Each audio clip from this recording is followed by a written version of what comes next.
Bonjour à tous, bienvenue à une édition très spéciale du Momentum Show. Aujourd'hui, j'ai la chance d'avoir 3 personnes avec moi que je vais laisser se présenter. Première personne, Jake. Oui. Bonjour, bienvenue sur le Momentum Show. Jake, Salut, Jake, May et Matt qui sont là. On a la chance en fait d'avoir des gens qui viennent de plein de backgrounds différents. Je vais les laisser un peu se présenter chacun de leur côté. Fait que si jamais vous embarquez sur le show en ce moment, puis normalement c'est des visages un peu plus connus, là il y a des chances que vous en connaissez pas un. Fait qu'on va vous laisser vous présenter un peu de manière séparée. Premier, qui es-tu? Ouais.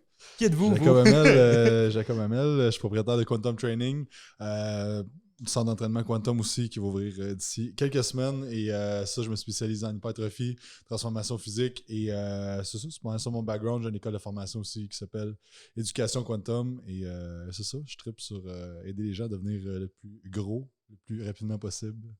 Et c'est ça. J'ai pas eu le temps de te féliciter pour l'ouverture de ton gym officiellement Merci, en personne. merci. Félicitations, man. C'est vraiment Merci, cool avec le merci. livre en même temps. Ça sort tout en même temps. C'est ça. C'est Merci fucking beaucoup. fou, raide. Merci. La deuxième à côté, mais Oui, allô? qui êtes-vous? Méline Dovan, je suis thérapeute du sport à la base, mais j'ai développé une pratique vraiment en gym, une pratique axée sur la réadaptation en gym. Thérapie par le mouvement, c'est souvent les mots que j'utilise pour décrire ce que je fais quand les gens me demandent « Ouais, mais qu'est-ce que tu fais clairement? Ouais, Comment tu expliques ce que tu fais? » Je suis fondatrice de RehabU Movement and Performance Therapy, qui est une compagnie, on a des produits en ligne, programmes, online coaching, j'offre de la formation. Je commence à offrir de la formation de façon internationale. Puis évidemment, je vois des clients en privé, en rehab. Cool. Matt? Salut, moi je suis un gars qui faisait de la voile, qui s'est perdu dans le fitness. C'est une belle description. Donc, pour commencer le podcast. Matt? C'est correct, on peut laisser ça à ça. C'est ça. Seminar Staff, t'es le gars qui donne les L1. En fait, vous êtes rendu une petite team là-dedans, mais t'étais un des premiers à donner les L1 au Québec. Exact. Les certifications de Le CrossFit. premier francophone à donner les certifications, ou on devrait dire les certificats niveau 1, niveau 2, pour pas que je me fasse taper sur les doigts ou qu'on ait besoin d'un avocat pour ton prochain show. Puis, je te dis trop d'affaires. Coupé. Fait que c'est ça que je fais. Puis sinon, je gère principalement CrossFit Laval quand je travaille pas les fins de semaine. Puis, il y a plusieurs personnes qui, sinon, connaissent qu'on fait la programmation Force 5 ou les grips de course à obstacles Force 5. Parfait. Ça, c'est un très bon tour. Fait que l'intérêt du podcast aujourd'hui, c'était exactement ça. Comme vous voyez, on a 3 personnes qui viennent de backgrounds totalement différents. On a Jake qui vient du background bodybuilding, mais qui voit beaucoup plus l'aspect, je ne vais pas te catégoriser là-dedans, mais tu es beaucoup en rehab, je pense, ou plus un petit peu en rehab. Puis on a Matt qui vient du monde du CrossFit. Pas mal. Fait que c'est vraiment intéressant parce que tout le monde a une vision 100% différente. Puis on en parlait un petit peu hors caméra, mais on parlait de à quel point, ultimement, cet univers-là n'est pas si différent. Que les lignes ne sont pas si tracées, même si on a tendance à vraiment tout le temps les compartimentaliser un peu. On a tendance à faire toi, t'es ça, toi, t'es ça, toi, t'es ça. Mais tu sais, ça fait 30 minutes qu'on est là, qu'on jase d'entraînement pas mal, puis on est capable de faire des liens dans les différentes sphères. Puis à la base, corrige-moi si je me trompe, formateur de CrossFit, mais tu sais, à la base, l'idée du CrossFit, c'est un peu ça. C'est d'aller chercher un peu le meilleur de toutes les catégories, puis d'essayer de faire une espèce de melting pot en soi. Puis je pense que les gens ont tendance à pas faire ça nécessairement. À la base, dans le fond, le CrossFit, c'est une méthodologie, mais l'objectif de cette méthodologie-là étant d'augmenter le fitness, ils sont 100% conscients qu'il y a des limites à leur méthodologie qui est le CrossFit. Ouais, fait qu'il faut aller chercher plein d'autres méthodologies parce que le but le plus important, si on est quelqu'un qui fait du CrossFit, c'est d'améliorer son fitness. Donc, ça ne devrait pas être de défendre c'est quoi qui est du CrossFit, qui n'est pas du CrossFit.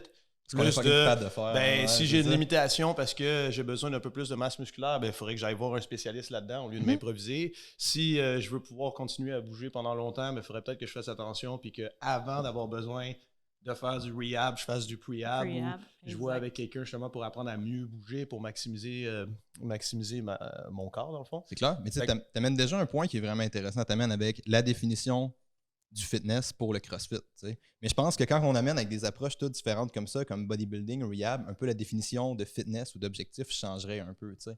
Je serais curieux un peu, c'est quoi pour toi le fitness?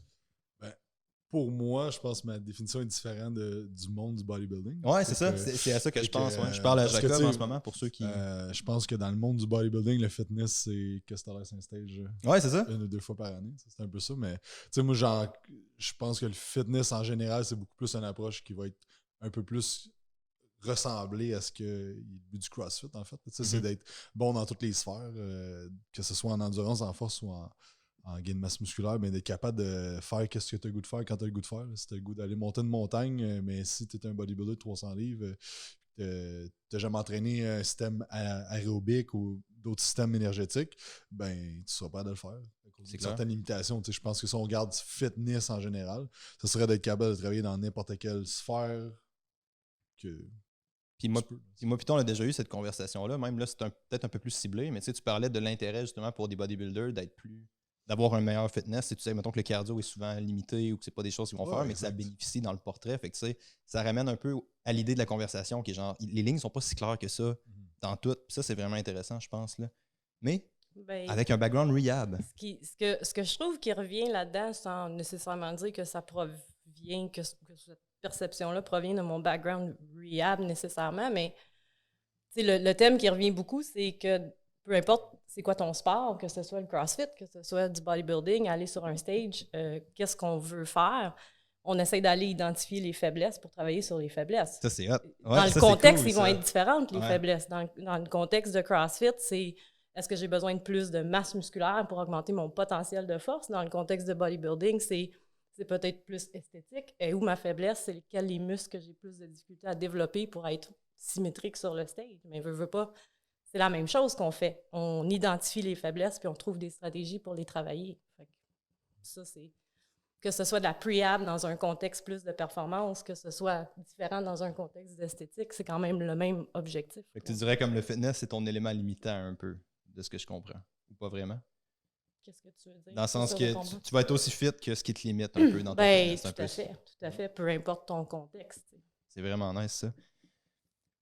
La première question que j'avais pour vous, je pense qu'on a fait quand même un bon tour d'exprimer le contexte, d'exprimer un peu d'où est-ce qu'on vient. La première question que j'avais pour vous, c'est selon vous en ce moment. On va parler peut-être du monde de l'entraînement au sens un peu plus large. Étant donné nos backgrounds différents, ça devient dur de répondre uniquement pour le CrossFit ou uniquement pour le bodybuilding.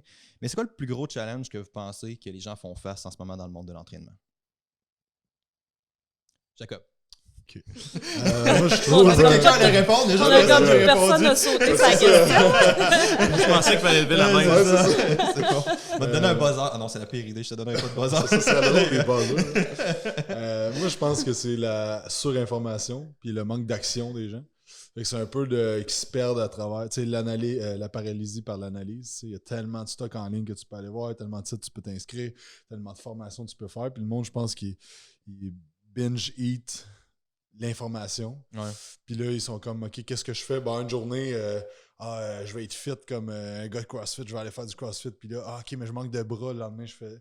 Puis là, ils se retrouvent à faire comme plein d'affaires, à rien suivre, à rien progresser, à rien noter qu'est-ce qui progresse. Puis là, ils se retrouvent que, ils se font mal, ils burn out. Fait que je pense que c'est un peu ça. C'est le trop d'informations. Puis des fois, le monde, au lieu de se prendre un coach, sont comme, je vais faire mes affaires tout seul. Ouais. Puis là, il se fie sur 40 000 façons différentes de faire. Ils essaient de former eux autres avec leur bagage, leur façon de faire. Puis c'est ça. Puis à un moment donné, ils se font mal. Puis ils vont voir Mail-in. C'est ça, souvent, le facteur limitatif dans beaucoup de monde de leur carrière, c'est les blessures. Puis ce matin, j'écoutais le documentaire de Louis Simmons sur Netflix, je vous le suggère, c'est vraiment bon. Puis le nombre de gars qui sont... Matt, il aime beaucoup Louis Simmons. C'est fou le nombre de personnes qui avaient un potentiel de devenir les hommes les plus forts au monde, que c'est une blessure qui les a arrêtés à cause que il donnait un exemple d'un gars qui voulait jamais faire des tape down pour les compés. Il était tout le temps le gaz dans le fond. Puis à un moment donné, Chuck Vogopol. Ouais. C'est ça. C'est ton moment de gloire, bro. Mais bref, c'est ça. Fait que je pense que c'est ça qui est limitant. Là. Ouais, c'est vraiment cool. Ouais. Mais? Peut-être un peu semblable. Peut-être un peu le fait que les gens veulent un quick fix. Le fait que les gens veulent... OK, ça, c'est... C'est bon dans un certain sens. On mobilise les gens à bouger, mais là, ils veulent bouger puis ils veulent être intenses dès le départ. Puis là, ils skippent les bases, évidemment. Fait que, on entend quoi par les bases? Le fond, la structure fondamentale. Tu veux pas, si on se lance dans un sport qui est là, on pourrait parler de n'importe quel sport, mais là, on parle d'entraînement. Fait que si on se lance si on dit, les gens choisissent l'entraînement comme étant leur sport, c'est sûr qu'ils ont accès à toutes sortes de choses aujourd'hui. On a accès au CrossFit, on a accès au bootcamp, toutes les formes d'entraînement de groupe que tu veux qui sont basées sur l'entraînement. Ouais. Puis là, on prend des gens qui étaient sédentaires, puis ils se lancent dans l'entraînement. Ils n'ont pas fait le conventionnel, ils n'ont pas fait le bodybuilding. C'est comme décider de jouer au hockey, puis tu ne sais pas patiner. Ben, à la base, il faut t'apprendre à patiner avant de jouer au hockey. Ouais. Fait que peut-être ce concept-là, Pour des populations. un peu comme Jacob dit, de dire ma perception de ce que je veux faire dépasse un peu ma capacité, mais je m'en rends pas compte. Ouais. Puis d'un point de vue aussi, je pense que la valeur, ce qu'il essaie d'amener aussi, c'est d'une idée externe. T'sais, c'est très facile en tant qu'humain. Il y a des gens sur Terre qui ont un processus d'intériorisation qui est très, très prononcé, mais c'est pas le cas de la majorité des humains. C'est assez difficile d'avoir une vue très, très objective puis très, très précise de ce que toi t'es puis ce que tu fais puis de comprendre. C'est un peu la conversation qu'on avait au début avec l'idée de voir ton contexte dans un sens plus large, je pense. Là. Selon moi, c'est ça une grosse valeur d'un coach. La personne capable de juste avoir le pas de recul en arrière puis voir le cadre un peu plus général. Je trouve ça cool que tu parles de ça. Matt?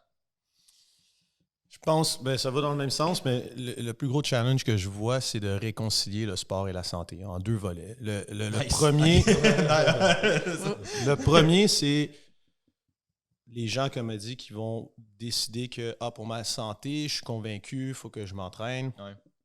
Ils sont relativement âgés, pas nécessairement très vieux, mais à partir de 30 ans, si tu n'as jamais rien fait, tu as quand même 30 ans d'inactivité physique. Là. Ouais, c'est clair.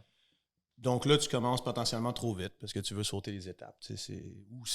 Moi, je le dis souvent, considère-toi comme quelqu'un qui est parachuté tu es un réfugié, là, tu ne sais pas parler français ou anglais, puis tu essaies d'apprendre le plus vite possible. Ça se peut que ta grammaire soit pas bonne. J'ai-tu déjà dit à quel point j'adore tes métaphores? Tes métaphores sont tellement malades. Fait que c'est le temps, là, on a des réfugiés. C'est ça. Fait que c'est exactement. Fait que déjà, de réconcilier que c'est pas un choix, là.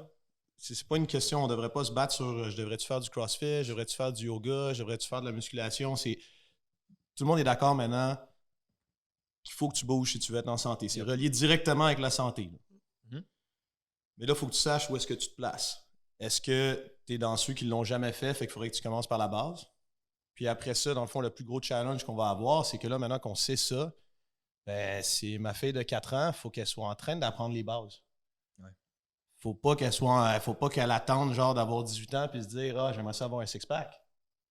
Fait que c'est qu'est-ce qu'on va faire dans les écoles, qu'est-ce qu'on va faire dans les équipes sportives. Une grosse partie d'éducation. Je travaille beaucoup avec les équipes sportives, je suis sûr que ça doit vous arriver aussi. Puis j'ai des gars devant moi qui ont 16 ans qui sont supposés d'être borderline de se faire drafter dans la Ligue nationale, ils savent pas faire un squat. Sans que les genoux rentrent en dedans, sans que les glutes soient utilisés. T'es comme aïe aïe, c'est sûr que tu risques de te faire mal, mais ça, c'est pas de ta faute. C'est parce que la structure, il faut aller regarder la structure puis voir pourquoi est-ce qu'ils n'ont pas appris les bases puis comment est-ce qu'on peut faire pour les inclure.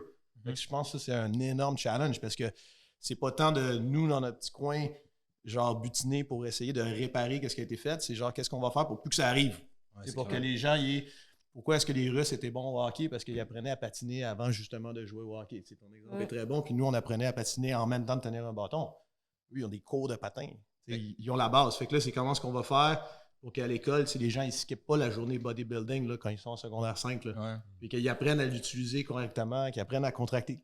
Pour qu'après, ça soit une connaissance qu'ils ont pour bâtir là-dessus. Puis après, peut-être jouer au badminton s'ils veulent pas être bodybuilder. On s'en fout. Ouais, c'est clair. Mais au moins, il y a une valeur à ça. Qu'il y ait la base. Ça, je pense que ça va être top. On appelle ça du bodybuilding. On appelle ça des méthodes pour de l'hypertrophie. Là, mais ce sont les mêmes méthodes qui renforcent la structure. Ouais, c'est les mêmes méthodes de prehab. C'est ça qui renforce tes tendons. C'est ça.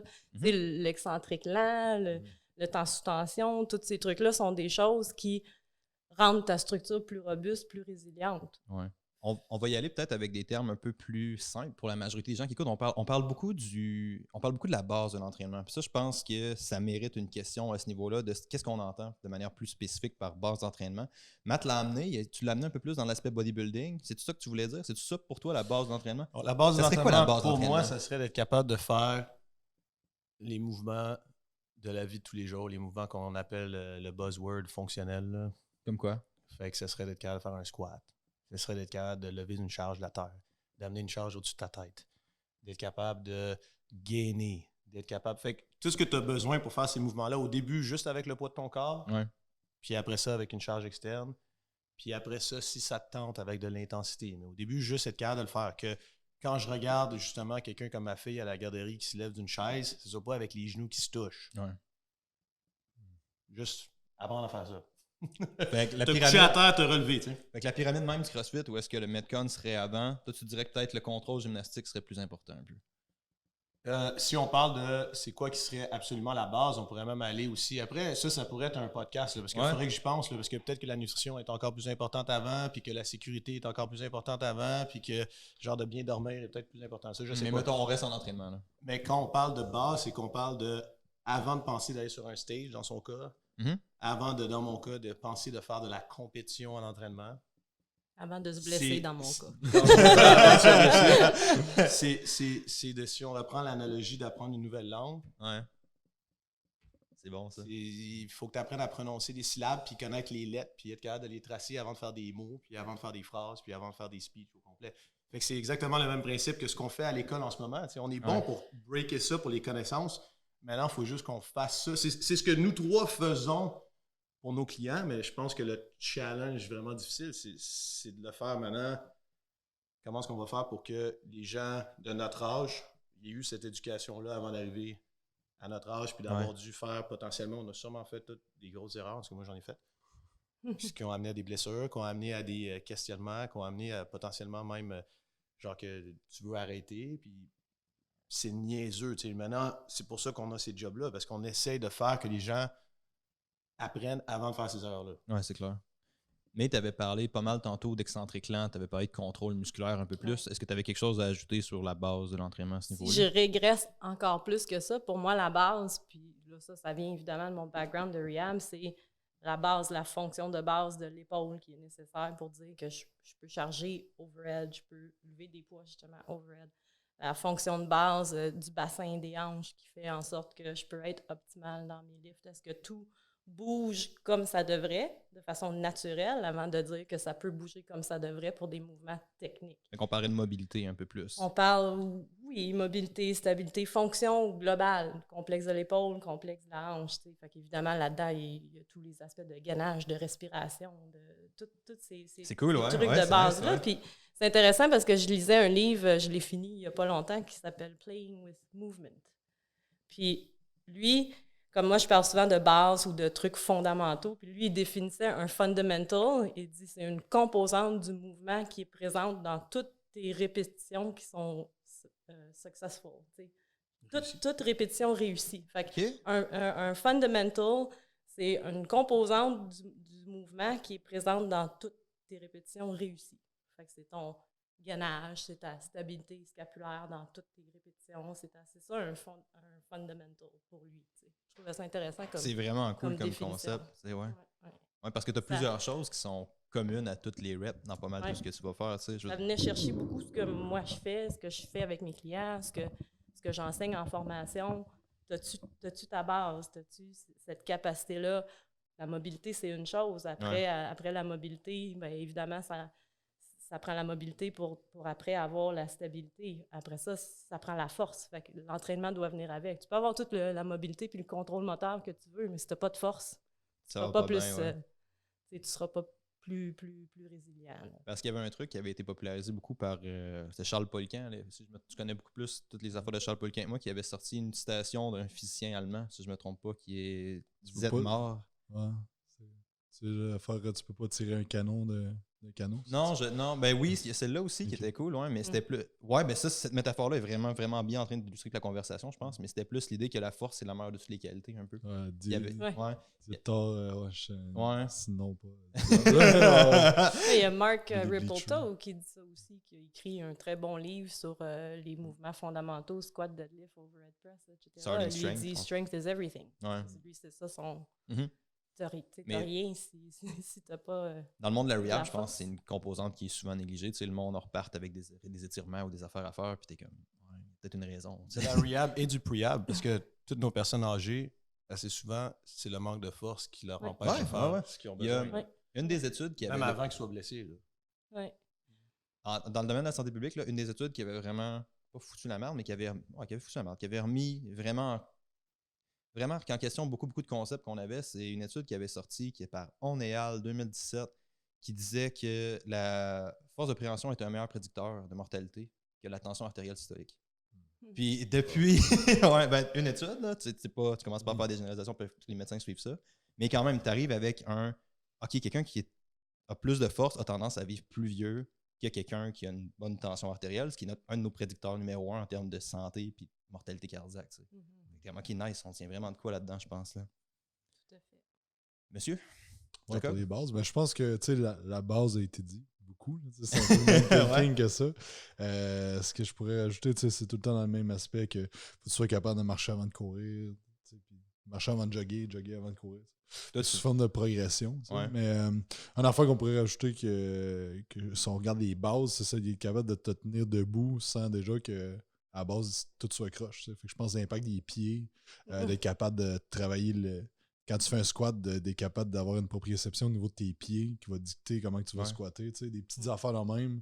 Je suis pas expert là-dedans, mais tout ce qui est neurologie fonctionnelle avec les yeux tout ça aussi qui peut avoir un impact. Je pense que c'est la base. Si tu croches déjà en partant, ben tu marches puis tes genoux rentrent déjà vers l'intérieur parce que ton arche plantaire est trop faible, ben là après ça, espère pas mettre 400 livres ou faire des thrusters ou whatever. Si ton pied avec ton poids de corps écrase. Fait que je pense que c'est vraiment de ramener à la base les mouvements, puis après ça, disséquer un peu, à voir c'est quoi le maillon faible quand tu fais par exemple des exercices de base comme un squat. Puis tu sais, des fois, le monde, ils veulent faire du squat ou ils font du squat depuis 10 ans, puis là, ça leur fait faire un step-up, puis le pied, à cause qu'ils sont sur une jambe, mais le pied n'est pas stable du tout. Ouais, c'est clair. C'est d'aller des fois de faire des régressions d'exercices pour potentialiser tes exercices de base.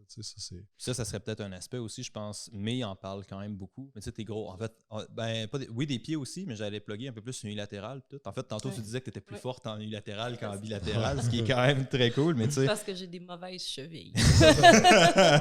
Mais tu sais, ça, c'est vraiment nice aussi, cet aspect-là. Tu sais, ça, je pense que particulièrement les gars de CrossFit, on est coupable d'avoir fait ça beaucoup. Tu sais, on a juste priorisé les gros lifts puis on n'a pas nécessairement priorisé les gros lifts, mais on a résumé les patrons moteurs à squat, bench, deadlift avec une barre. Tu sais. Ça, c'était peut-être une erreur au début, je pense. Là.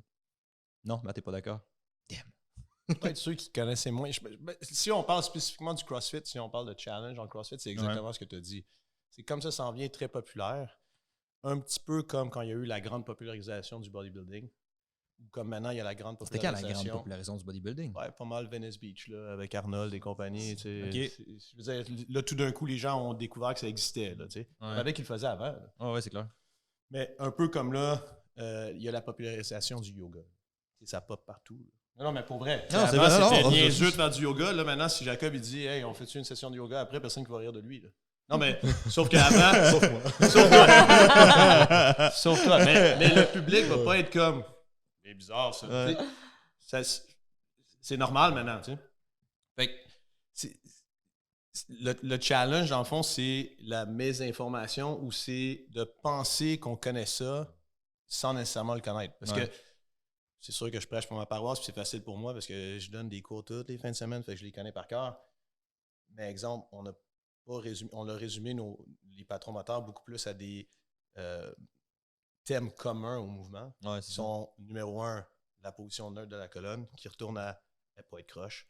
En premier, en étant debout. C'est très bien simplifié. Non, mais exactement. Comme ça, pas après, l'engagement de la chaîne postérieure qui regarde spécifiquement justement où tu mets le poids dans ton pied et est-ce que tu es capable de le placer correctement, tout ça, ce qui regroupe exactement ce qu'on est en train de dire. Puis on l'a pas inventé, là. On dit pas CrossFit a inventé ça, mais c'est ça en fait les piliers genre de CrossFit, ça c'est les deux premiers. Après, il y a l'amplitude de mouvement. As-tu la mobilité? As-tu le range of motion que tu devrais avoir avant justement d'essayer de faire un squat à 400 livres? Tu l'as-tu? Puis c'était ça l'idée du podcast à la base. C'était juste, on a tendance à tracer des lignes invisibles entre les différents trucs en disant toi t'es ça, toi t'es ci, toi t'es ça. Mais ultimement, on parle tous de la même affaire jusqu'à une certaine mesure. Puis c'est ça que je trouve que t'expliques bien. Je pense que, puis après, si on termine, il y a le quatrième, c'est les épaules actives. Mais là, c'est justement placer ton scapula. Ça revient exactement. Ouais, c'est ça. Je dis pas que dans le fond, on l'a définitivement pas inventé. On a pris des experts, on a écouté ce qu'ils disaient, on a dit ça, là, ça semble être un point commun, comme tu dis, qui est bon à toutes les réussites des mouvements. Il faut que ça soit un point commun à nos mouvements. T'sais. Puis le dernier, c'est du tronc vers les extrémités, core to extremity. Genre apprendre à contrôler ça, c'est le dernier, parce que ça, c'est plus dur, ça décrit du mouvement. Fait que là, c'est ça qui est le plus difficile. Mais je pense qu'il n'y a aucun expert qui va aller à l'encontre que ça, c'est des... Est-ce que c'est les seuls? Non. mais que c'est des bons thèmes à travailler. C'est ça. Après, le problème puis le danger que nous, auquel on fait face, puis moi, justement, c'est un de mes rôles, d'essayer de replacer genre la salière au centre de la table. Ouais. Puis tout le monde me dit que le centre de la table est là, parce qu'ils pensent savoir où est le centre de la table. Mais je suis comme, guys, je l'ai mesuré la table, elle est là. C'est ça qu'il faut faire. Puis, fait que dans le fond, pour revenir que si on pratique du CrossFit correctement ou si on pratique n'importe quelle méthode correctement, à mon avis, si on va voir un expert là-dedans, ils vont tout le temps prôner de commencer par la base. J'ai jamais vu un expert dans un domaine dire, tu sais quoi, saute à l'étape 10. Hey, toi, je te regarde, là, t'as l'air bien bon, là, saute à l'étape 10. Connais-tu Kenny Kane de Non. CrossFit LA? C'est un des je pense que c'est le 3 ou 4e box de CrossFit. Kenny Kane, une citation, je ne sais pas s'il est popularisé ou si c'est moi qui le sors de son contexte, là, mais une citation que j'ai entendu Kenny Kane dire, c'est « At the most complex level of everything, it always comes down to fundamentals ». Puis c'était comme, ouais, ultimement, ça va pas mal tout le temps revenir à ça, tu sais. Puis même l'évolution des gars du CrossFit, souvent, c'est t'arrives au monde du CrossFit, t'arrives, là, tu fais juste tes watts, tu fais juste des affaires, puis après ça, tu retournes en salle d'entraînement parce que t'es comme, OK, il manque des affaires, fait que là, tu t'en vas plus vers le bodybuilding, tu sais. Juste avant de rentrer en podcast, là, on parlait des CrossFit Games, là, puis de Fraser. J'ai la chance de juger à chaque année là, aux Games, là, puis on les voit s'échauffer. Là. Ah, t'as jugé Fraser cette année, hein? Tout le temps. Ah ouais? Personne ne veut le juger, c'est tout le temps moi, parce que Ouais. t'as un petit peu les yeux de tout le monde sur toi. Ouais. Si tu fais une erreur, personne ne va s'en apercevoir si tu le fais bien. Ouais, c'est clair. Mais tout le monde va le savoir si tu fais mal. Mais ce que je veux dire, c'est que ça n'a pas rapport à genre, l'avoir jugé, ça a rapport à regarder quand il s'échauffe. Ouais. Avoir un clean ladder, mettons, qui veut gagner. Il y a 0 exercice compliqué, là. Il chauffe sa colonne pour pouvoir être neutre. Il chauffe sa chaîne postérieure. Je veux dire, il fait quelques exercices qui, pour lui, sont bons. Est-ce que tout le monde devrait faire celui-là? Non, mais lui, peut-être qu'il a un petit peu plus de mal à activer ses glutes ou ses hamstrings. Fait qu'il fait l'exercice qui est important pour lui, mais à la base, qu'est-ce qu'il fait? Il prépare sa chaîne postérieure. Ouais. Il chauffe ses genoux, il chauffe ses chevilles, il prépare, puis tranquillement, il monte les poids. Puis il gagne. Mais ce que je veux dire, c'est qu'il n'y a pas une recette parce qu'il est à un niveau supérieur des autres. Genre, il y a juste lui qui est capable de faire ce warm-up-là. Mais là, il y a Lucas Parker, il y a juste lui qui a des warm-ups spéciaux. Ouais. Mais ce que je veux dire, c'est que les experts, d'habitude, sont juste incroyablement bon. À mon avis, si on regarde Jacob faire un bicep curl, il est juste incroyablement bon à faire un preacher curl quand il fait un preacher curl versus moi. Mais il n'y a pas comme un spécial du preacher curl où est-ce qu'il fait sauter le dumbbell puis il le rattrape. Et, il est juste meilleur à maximiser son preacher curl que je suis capable de le faire. En entraînement, je dirais qu'il est une des personnes les plus techniques que j'ai vues de ma vie. C'est impressionnant le nombre de détails qu'il est capable de voir dans un bicep curl. C'est pour ça qu'il est bon. Non, mais c'est pour ça qu'il est bon. Une des bases dont on parlait tantôt, puis qu'on disait que Jake était vraiment bon, c'est le mind-muscle connection. Ça, c'est basique aussi. Il faut le comprendre. C'est toujours un challenge avec c'est toujours un challenge avec chaque personne. T'sais, des fois, on passe sur ça prend un cue externe. Il faut que je te donne un cue externe qui va être la barre ou le plancher. Mais des fois, ça prend un cue interne aussi. Ça dépend de la personne, ça dépend de elle en est où dans son cheminement, ça dépend de c'est quoi son background. C'est un gros problème de coach. Le monde reste collé sur les cues comme si les cues étaient autre chose que des moyens de faire allumer quelqu'un sur quelque chose. C'est comme, faut que tu dises ce cue-là, mais t'es comme, peut-être pas pour telle personne, tu sais. Fait que c'est ça que je trouve très cool avec ton approche. J'ai des rants là-dessus. Sur les cues. Squeeze the glute. Ouais. T'aimes pas ça? Comment ça, t'aimes pas squeeze the glute? Ça dépend. J'en parle. Parce que c'est pas tout le monde qui est capable de savoir c'est quoi que ça veut dire pour elle. Non, c'est clair. Je pense pour revenir aux activations, tu sais, je pense qu'un coup ta base est maîtrisée, mais c'est ta capacité de contracter tes muscles puis de devenir le meilleur à contracter ces muscles-là. Tu sais. Puis moi, une des périodisations, si on veut, que j'ai pas inventé, là, mais en tout cas, j'ai pris un concept et je l'ai mis sur un 4 mois, mais j'appelle ça la progression exécution-effort. C'est que, tu sais, ton premier mois... T'appelles ça de quantum dans la vie, pourquoi tu l'as pas appelé le quantum exécution ben là, c'est parce que là, non, mais c'est que, tu sais, le premier mois, on vise à un recrutement musculaire interne à 100%, puis graduellement, ben, on change les tempos, les reps, puis les trucs pour juste amener le client qui est capable de 4 mois après que tu as commencé avec, qu'il puisse faire un squat avec un effort pas loin de maximal, en ayant une activation maximale au niveau musculaire. Fait que c'est vraiment d'apprendre à marcher avant de jogger, avant de courir. Il faut que tu sois capable, si tu n'es pas capable d'activer tes quads, tes hamstrings, puis tes glutes sur un squat, puis que ton but, c'est de devenir, mettons, dans mon cas avec mes clients, d'avoir les quads les plus gros au monde, mais tu ne sens pas tes quads quand tu fais des squats, ben C'est-tu bien fréquent avec ton type de clientèle? Là? J'aurais pensé que des gars qui venaient te voir d'un background plus bodybuilding auraient le mind muscle puis que tu jouerais. Ben non, parce que, tu sais, les autres, notre clientèle, c'est un peu plus du monde intermédiaire avancé qui ne veulent pas nécessairement monter sur un stage. Tu sais, j'ai moins un peu de bodybuilder, mais c'est du monde, justement, qui ont des plateaux d'entraînement, que ça fait peut-être 5 ans qu'ils s'entraînent, qui veulent juste, tu sais, mettons, ils ont pris 30 livres de masse, mais ils veulent se rendre à 50, 60 livres de masse. C'est ça. Fait que c'est pas nécessairement... Puis la plupart du monde ont un contrôle musculaire qui va être bon sur un ou deux muscles, qui, généralement, au visuel, ben c'est ça, leur muscle dominant, tu sais. Puis après ça, ils sont comme, ben j'ai pas de triceps. Okay, combien tu le sens sur 10 au client. C'est sûr que si lui, en CrossFit, il utilise ma méthode pour augmenter la capacité à contracter les muscles du monde, ça peut être bon peut-être un mois, mais le monde vient, c'est comme, OK, mais je veux faire un clean à 400 livres, je veux pas être capable de contracter mes biceps, je m'en fous. Fait que c'est là que d'aller voir un coach qui est spécialisé dans ce que tu veux faire. Puis, Moi, j'aurais une question qui s'adresse à... On parle un peu plus d'athlétisme, puis c'est vraiment un truc qui m'a fleuré l'esprit, puis je serais curieux d'avoir votre réponse là-dedans aussi, c'est... Dans la dernière année, j'étais pété de partout. Fait que moi, je me suis beaucoup tendu vers le bodybuilding parce que ça faisait pas mal. Ça, c'était vraiment cool, tu sais. Puis on dirait que j'ai comme perdu un peu d'athlétisme, puis de la capacité de produire de la vitesse puis de la force à vraiment juste focusser sur mon mind muscle un peu. Qu'est-ce que vous pensez 100%. de ça? Ben, OK, c'est normal. moi, je vais donner un exemple. Ouais.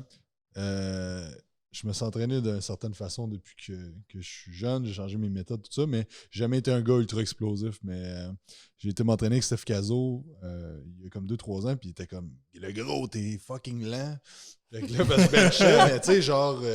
un grinder.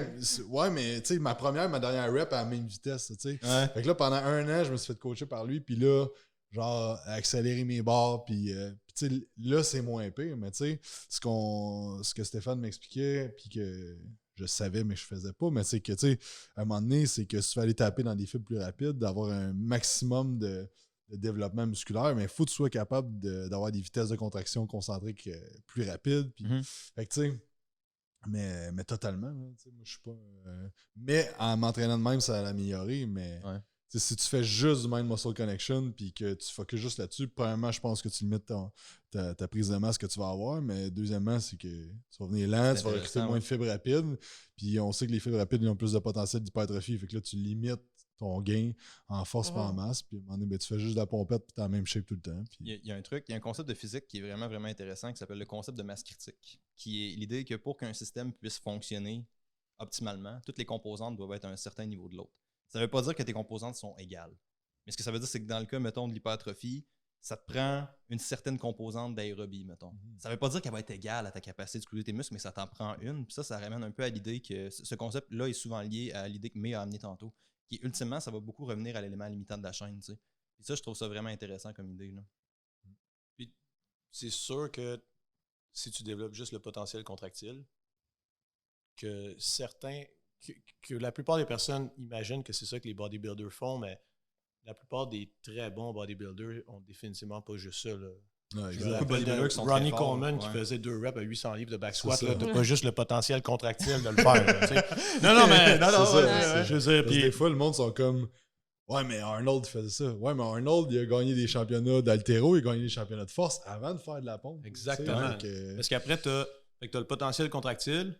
Puis après, tu as la capacité d'utiliser ce potentiel contractile qui a un rapport avec la qualité de ton mouvement, puis qui a un rapport avec un autre mind-body connection, qui a un rapport à justement être capable de sélectionner si tu utilises telle fibre avant telle fibre pour dans le fond, tes schémas de recrutement moteur.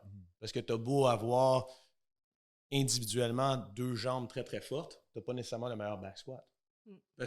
Mais tu pourrais définitivement l'augmenter si c'était ton but de vouloir genre travailler ce squat-là. Fait que c'est de là que c'est une autre analogie. C'est le vieux monsieur. Le vieux monsieur Miyagi là, qui a l'air de rien, puis pour finir, il est capable, en ayant très peu de potentiel organique de force, de développer plus de force que son élève qui a l'air bien plus bâti. C'est le principe qu'on voit des fois au judo, qu'on voit dans bien des sports, même des fois en haltérophilie. Genre, t'as la fille qui a l'air bien moins bâtie que l'autre, puis t'es comme, oh, je vais commencer à lever cette charge-là. Parce qu'elle avait, entre guillemets, le software qui pouvait utiliser le hardware, tu sais. C'est vraiment intéressant, ça, ouais. C'est très simple. Quand tu focuses uniquement sur une chose, t'en perds ailleurs, là. Je veux dire, puis on voit c'est pas ça souvent la spécialisation, c'est c'est ça le sport. C'est C'est pour ça qu'on dit, tu sais, l'activité physique est bonne pour la santé, le sport, pas nécessairement, parce que ton balancier, il est tout le temps shifté, tu es tout le temps en déséquilibre. Pour ceux qui écoutent en ce moment, ça serait quoi la différence entre l'activité physique pour le sport? Entre l'activité physique et le sport? Ben, tu sais, quand je dis l'activité physique est bon pour la santé, dire, ben, des fois, je vais monter à montagne, des fois, je fais du vélo, des fois, je vais au gym m'entraîner, des fois, je vais nager, ça, c'est de l'activité physique. C'est quelqu'un qui bouge. Ouais. Faire un sport, c'est dire, ben, moi, je suis actif dans la vie, je joue au deck hockey 4 fois par semaine. Okay, ben, jouer au deck hockey 4 fois par semaine, on va s'entendre. C'est d'un côté, c'est répétitif, ça crée des adaptations qui sont spécifiques à ce sport-là, qui sont pas réellement bonnes pour la santé, si on est franc. Là, C'est cool, ouais. Préparation physique générale. Tout est partout, c'est ça. On est... Tu sais, moi, dans la vie, mon power word dans la vie, mon focus, mon driving factor, excusez l'anglicisme, les anglicismes, c'est l'équilibre. On n'est jamais en parfait équilibre, mais il faudrait qu'on vise tout le temps à un certain range.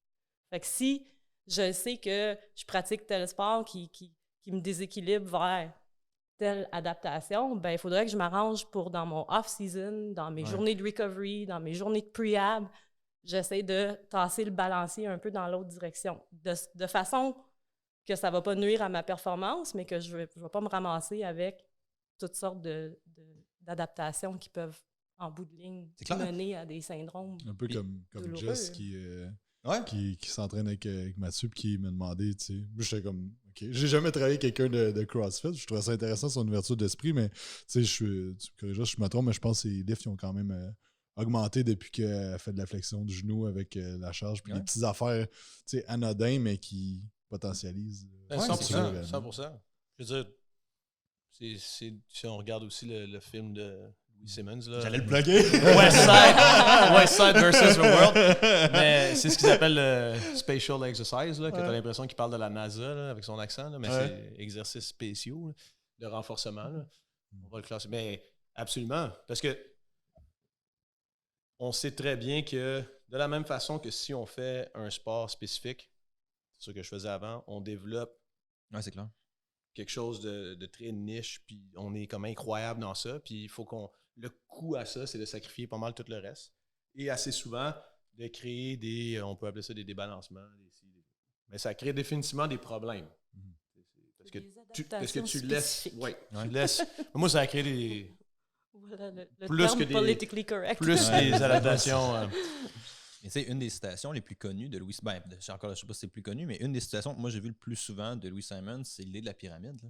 C'est l'idée qu'une pyramide est aussi haute que sa base. Puis c'est ça que May elle amène comme idée, je pense. C'est l'idée que tous ces trucs-là, oui, tu peux les voir comme des trucs contre-productifs, dans le sens que c'est pas des trucs qui vont augmenter directement ta performance, mais ça met ta pyramide, qui est ta performance, ça peut monter beaucoup plus haute après. Mais je pense que ça va l'augmenter directement. Oui, probablement, mais on a tendance à le voir comme étant pas nécessairement puis assez souvent, tu sais, de pourquoi est-ce que moi j'encourage tous mes athlètes à aller voir des gens justement comme Jacob, ou comme plein d'autres spécialistes. J'en profite pour te faire un shout-out sur le podcast là-dessus, parce que t'es vraiment un des gars que je connais qui est le plus ouvert à aller chercher plein d'autres experts puis à aller chercher ça. Tu sais, t'as travaillé avec un shit ton de monde autour, puis ça, c'est vraiment très cool. Comme coach, là, c'est dur à faire normalement. Mais c'est ce qu'on s'est aperçu, nous, quand on était spécifique. Ouais. Pendant 20 ans, on faisait de la voile de la même façon. On était bons. On était champion canadien. On était bons. À un moment donné, par hasard, j'ai découvert le CrossFit, puis on m'a interdit d'en faire, tu sais. Parce que c'est comme, non, c'est pas spécifique à ton sport, c'est pas une bonne idée, t'as pas besoin de grosses jambes, attention, tu sais. Ouais. Je savais que j'allais bientôt prendre ma retraite, je sais comme, tu sais quoi, là, je suis senior, là, ça, je vais faire ce que je veux. Mais je l'ai fait en cachette, puis... On va faire ce que je veux, je l'ai fait en cachette. On parle au gars qui a un skateboard avec des licornes dessus, tu sais. Il faut... Je vais faire ce que je veux. Puis honnêtement, tu sais, on est notre meilleure amélioration avec mon partner, puis moi, genre, on était deux sur le bateau, là. Ça a été cette année-là où est-ce que les deux, on a parti des business, fait qu'on avait moins de temps pour s'entraîner. Mais j'ai commencé à travailler mes faiblesses sans vraiment le savoir parce qu'on utilisait un autre sport. Puis écoute, mon premier deadlift, c'était 2,25, là, tu sais, 200 pas kilos, là. Livre. C'était sérieusement faible pour un gars genre qui pensait qu'il était en forme. T'sais. Ouais. Puis juste le fait d'avoir travaillé ça, on a grimpé, exemple, à 85 ou 100. En tout cas, on est passé de 185e à 40e au monde. T'sais, après 19 ans, de quoi, là? après 19 ans de faire, normalement, tu fais pas des gains de même. Non, c'est clair. Genre, c'est pas normal. Fait que je pense que c'est directement relié. En fait, je pense que si quelqu'un va voir May ou va voir Jacob ou va voir n'importe quel spécialiste qui a de l'allure dans le domaine dans lequel ils ont du mal, peut-être pas la première journée, mais même le premier haut entraînement ou moment qu'ils vont faire leur sport, ils vont avoir une conscience un petit peu différente. Et honnêtement, souvent, c'est ça qui déloque le fait que tu parlais de plateau, tout ça, tu peux juste apprendre quelque chose de nouveau. Parce que c'est ce que tu disais aussi avec les Q, tu sais, la plupart des entraîneurs qui commencent, ils ont l'illusion que s'ils utilisent le meilleur Q, ça va aider leur athlète parce qu'ils pensent que c'est eux qui aident leur athlète. Ouais. Nous, on est juste des guides, là. Je veux dire, si l'athlète ne fait pas ce que tu lui dis parce que tu lui as pas permis d'être dans un environnement où est-ce qu'il peut découvrir ce que tu voulais qu'il découvre, il le fera pas. Ouais. À mon avis, puis ça, c'est mon rant. Là. Tu disais, tu as ton rant, c'est les coachs qui s'approprient les athlètes. Ouais. Si tu n'appropries pas un athlète, là, quand tu es un coach, premièrement, là, à moins que genre c'est ma fille que j'ai entraînée toute sa vie, là, à la rigueur, tu peux dire j'étais là dans toutes les étapes de son développement, mais sinon, là, c'est des gens qui avant faisaient du bodybuilding puis qui avaient peut-être un très bon coach, qui avant faisaient genre du ballet, qui étaient peut-être dans les ballets canadiens, qui avaient un coach genre incroyable. Puis là, tu les prends dans un endroit où est-ce qu'ils sont rendus, puis parce qu'ils ont un petit succès, t'es comme hey, check mon athlète. C'est l'athlète qui s'est rendu là. Ouais, c'est clair. Puis ça veut pas dire que tu n'as pas fait un bon travail, là, mais ton travail, dans le fond, c'est de permettre à cette personne-là d'atteindre son potentiel, pas le potentiel que tu aurais voulu avoir. C'est clair, c'est intéressant. Ça qui est très important, je pense, à pas oublier. Mais, qu'est-ce que tu en penses? La même chose, de ne pas penser que ça repose juste sur toi. Puis moi, je le dis à tous mes clients, c'est comme, moi, je peux identifier les trucs, tu sais, puis te donner les outils, mais le succès que tu vas avoir, c'est si toi, tu fais, moi, je donne des devoirs, je dis tout le temps ça de même, j'ai des devoirs à te donner. Si tu es fait à tous les jours, tu vas avoir du succès. Ça dépend de toi. Je leur mets la balle dans leur camp. T'sais. Parce que tu peux venir voir à toutes les semaines, puis si je fais de la thérapie manuelle, je peux soulager tes symptômes à toutes les semaines, mais tu ne gagneras rien. C'est beaucoup plus important ce que toi, tu vas faire à tous les jours. Fait que la journée que tu vas me dire « j'ai plus besoin de te voir, je vais mieux, merci », je vais le prendre, bienvenue, mais c'est toi qui as fait ça. Moi, je t'ai guidé. Fait que je leur redonne... Je leur donne l'autonomie de s'auto-traiter. Pas dans le sens je fais n'importe quoi, là. Je leur dis quoi faire, là, mais fait que le succès leur appartient. Moi, je leur dis souvent. Le succès, c'est toi, là. C'est cool, ça. Et dans le fond, c'est quoi les coachs? Comment tu as dit ça, Matt? Les illusions que les coachs ont sur le monde. Ouais, mais je pense que ça, je suis extrêmement d'accord avec ce que tout le monde a dit. Mais je pense les illusions. Je pense dans le domaine de l'entraînement, puis vous allez peut-être être d'accord, mais il y a beaucoup d'ego. Il y a beaucoup de monde qui pense qu'ils savent tout. Il y a beaucoup de monde qui pense qu'ils sont de shit. Puis, tu sais, Méline, elle donne des formations à l'international. Tu vois, tu donnes des formations. À l'international aussi. À l'international aussi, ça, je savais pas. Puis, moi, j'ai été une fois, mais. Mais, tu sais. À l'international. C'est ça. Fait que, tu sais, mais je suis sûr qu'on s'entend sur la même chose Quantum World. C'est ça. Mais on s'entend sur la même chose de dire comme, OK, mais on sait pas tout. Il y a bien des affaires qu'on va remettre en question dans les prochaines années. Tu sais, puis là, tu sais, on pourrait avoir des discussions, puis il va me challenger sur certaines affaires. Puis je vais dire, oh shit, OK, j'avais pas vu ça de même. Je vais changer la façon dont je travaille. Puis tout de même, tu sais. Fait que je pense que quand tu as fait 2 fins de semaine de formation, que tu as coaché 12 personnes, puis que là, tu penses que ta méthode c'est la meilleure, puis que tu fais des débats sur Internet, whatever, tu sais. Je pense que c'est vraiment d'être humble là-dedans, puis drop ton ego, regarde, t'es pas plus important qu'un autre. Fais tes affaires, puis c'est ça, tu sais. Et moi, ça serait comme ça que je répondais à la question pour faire un peu du pouce sur ce que toi t'as dit. T'sais, c'est très rare que tu vas avoir un clash d'idées avec la personne qui a émis l'idée même en entraînement, tu sais. Mettons, t'aurais un concept qui serait contre ce que Matt dit, vous en parleriez, puis probablement que les deux, vous réfléchiriez là-dessus. Le problème, c'est quand les gens vont juste répéter aveuglément ce que toi t'as dit ou ce que Matt vont dire, tu sais, c'est comme... C'est un peu un jeu du téléphone jusqu'à un certain point, mais il n'y a pas grand monde dans le monde de l'entraînement qui émet des vérités absolues. C'est plus les disciples en dessous qui émettent des vérités absolues. Tu parlais de Poliquin tantôt. Poliquin, c'était ça le problème. Puis c'est drôle parce que j'ai fait des formations dans une couple d'années qui s'appelle RTS. Puis lui qui a inventé ça, c'est Tom Purvis. Puis c'est beaucoup de mécanique d'exercice et tout ça. Puis quand je suis rentré, puis je disais, j'avais fait beaucoup de formations avec Charles Poliquin. Il y avait du monde qui était comme les gars de Poliquin et tout ça. Mais le problème, c'est pas Charles, c'est ce que le monde comprenait que Charles disait. Puis lui, il disait tout le temps, mes cours, il faut que ça soit moron proof. Je donne des protocoles, je donne des affaires pour que s'il y a un moron dans la salle, ben, qu'au moins il y ait une base. Mais là, ce que le monde disait, c'était Ah, Charles, il a dit ça, c'est ça. Puis là, tu parlais avec Charles, t'es comme, mais non, mais c'est pas ça, c'est oui, mais Ouais, tu c'est sais, clair. squat as to grass, ben, dans la majorité des cas, comme il disait, ces protocoles, c'est à 80% de la population. Ça va marcher Mais pour c'est 80%. c'est ça les tu sais. statistiques, c'est pour 80% de la population. C'est tu ça, sais. fait que tu sais, ouais. c'est ça, comme tu dis, c'est les disciples après ça qui n'ont pas d'esprit critique, puis sont comme, ah, c'est ça, c'est ça. Mhm. Tu fais un squat à 90 degrés, si je te parle plus, t'es démon. Puis... C'est la recherche de noir ou blanc dans tout. tu sais. Exact. C'est la recherche de qu'est-ce qui est bien puis de qu'est-ce qui est mal. Tu sais. Puis ça c'est intéressant, je pense, d'en parler un peu là-dessus parce que, tu sais, moi puis toi, on avait une conversation il y a 2 semaines qui était là-dessus, qu'on parlait d'hypertrophie. Puis je te disais que les protocoles de recherche d'hypertrophie ont été sérieusement remis en question. Fait on est rendu à une étape où est-ce que, tu sais, on arrivait à, plus particulièrement en hypertrophie, mais je pense que c'est applicable dans beaucoup d'affaires. On est OK, tension maximale, dommage métabolique, puis c'est quoi l'autre? Tension maximale, dommage musculaire. Les 3 mécanismes d'hypertrophie, puis on avait bâti quand même beaucoup d'affaires là-dessus. Tu sais, on était comme, ouais, ça a l'air solide. Finalement, tu arrives où est-ce que, OK, nos bases sont peut-être pas si solides que ça, finalement. Fait que, tu sais, c'est cette remise en question-là tout le temps, c'est très insécurisant, je pense. Là. C'est dur d'être cette personne-là. Fait qu'au début, c'est peut-être un peu plus d'insécurité là, que les gens font. Là. Puis faut que tu t'aperçois aussi que ils en parlent dans le documentaire, là. C'est sur le mec. Tu l'as écouté combien de fois, le Je pense que je documentaire? vais l'écouter à ça. Ah, il est bon le documentaire, ouais. Mais tu le mixes aussi avec des nouveaux penseurs de notre temps, là. Mettons Idriss Aberkane, là, qui a genre 3 doctorats en neurosciences, tout ça. Puis Je sais pas c'est qui. il parle de. Allez, tu vas checker Libérer votre cerveau, son livre. C'est excellent. Puis c'est un gars d'une trentaine d'années. C'est rafraîchissant d'avoir des gens plus jeunes, genre, qui étudient ça, justement. Ouais. Pas que les gens plus vieux ont rien à t'apprendre, mais je veux dire, il est exactement dans notre. Non, mais il est exactement Mathieu dans Dubois notre, qui a dit que les vieux. T'es juste vieux quand t'es lent, right? Right, man. Tant que t'es vite, t'es pas vieux. Fait que ça, c'est quand on faisait des Dynamic Day. Ouais, je me rappelle de ça. Je me rappelle de Matt qui criait aussi pour qu'on shift puis qu'on roule vite, man. C'était hot comme training, par exemple. Oui, c'est clair. Ben, qu'est-ce que j'allais dire, là? On parlait de quoi, là? Louis Simmons. Le De livre. Louis Simmons puis de ta citation. Ah, ouais. Avec. tu vois, je suis rendu vieux. Ouais. Je suis plus vite. Le neuro. Idriss Libère ton Aberkane. cerveau. Ah oui, c'est ça. Fallait N'importe son quelle livre. révolution passe par 3 étapes. Au début, n'importe quoi qui est nouveau va tout le temps être dit comme stupide. Ouais, c'est clair. Après ça, ça va être dit comme dangereux. Puis après ça, ça va être une évidence même.